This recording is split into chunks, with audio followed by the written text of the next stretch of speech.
ಹುಬ್ಬಳ್ಳಿ ಗ್ರಾಮೀಣ ಠಾಣೆ ಪೊಲೀಸರ ಭರ್ಜರಿ ಕಾರ್ಯಾಚರಣೆ 72 ಗಂಟೆಯಲ್ಲೇ ಕ್ರೇನ್ ಕಳ್ಳನ ಬಂಧನ.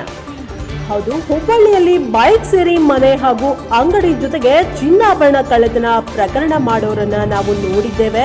ಆದ್ರೆ ಇಲ್ಲೊಬ್ಬ ಚಾಲಾಕಿ ಕಳ್ಳ ಕೈಗಾರಿಕಾ ಪ್ರದೇಶದಲ್ಲಿ ನೆಲೆಸಿದ್ದ ಬೃಹತ್ ಕ್ರೇನ್ ಅನ್ನ ಎಗರಿಸಿಕೊಂಡು ಮಾರಾಟಕ್ಕೆ ಅಲೆಯುತ್ತಿದ್ದವನನ್ನ ಹುಬ್ಬಳ್ಳಿ ಗ್ರಾಮೀಣ ಠಾಣೆಯ ಪೊಲೀಸರು ಚಾಣಾಕ್ಷತನದಿಂದ ಹೆಡೆಮುರಿ ಕಟ್ಟುವಲ್ಲಿ ಯಶಸ್ವಿಯಾಗಿದ್ದಾರೆ.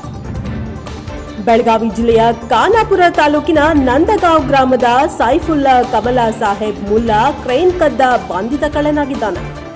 ಹಳಿಯಾಳ ತಾಲೂಕಿನ ಅಜಂಗಾವದ ರಘುನಾಥ್ ಕದಂ ಅವರು ಹುಬ್ಬಳ್ಳಿಯ ತಾರಿಹಾಳ ಕೈಗಾರಿಕಾ ಪ್ರದೇಶದಲ್ಲಿ ನಿಲ್ಲಿಸಿದ ಕ್ರೇನ್ ಅನ್ನ ಎಗರಿಸಿಕೊಂಡು ಮಾರಾಟ ಮಾಡಲು ಊರೂರು ಅಲೆದಾಡಿದ್ದ ಆರೋಪಿಯನ್ನ ಚಾಣಾಕ್ಷತನದಿಂದ ಹುಬ್ಬಳ್ಳಿ ಗ್ರಾಮೀಣ ಠಾಣೆಯ ಪೊಲೀಸರು ಬಂಧಿಸಿದ್ದಾರೆ. ಬಂಧಿತನಿಂದ ಸುಮಾರು 14 ಲಕ್ಷ ರೂಪಾಯಿ ಮೌಲ್ಯದ ಕ್ರೇನ್ ವಶಕ್ಕೆ ಪಡೆದಿದ್ದು, ಪ್ರಕರಣ ದಾಖಲಾದ 72 ಗಂಟೆಯಲ್ಲೇ ಆರೋಪಿಯನ್ನ ಪೊಲೀಸರು ಪತ್ತೆ ಮಾಡಿರುವುದು ವಿಶೇಷವಾಗಿದೆ.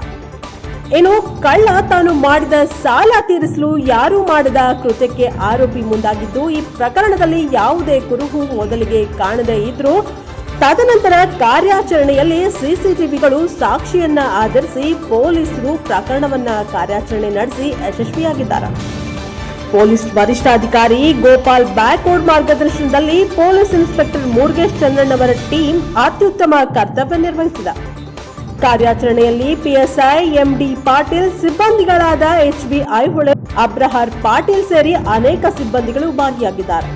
Bureau report Santosh Medar, NKS TV4 Hubballi.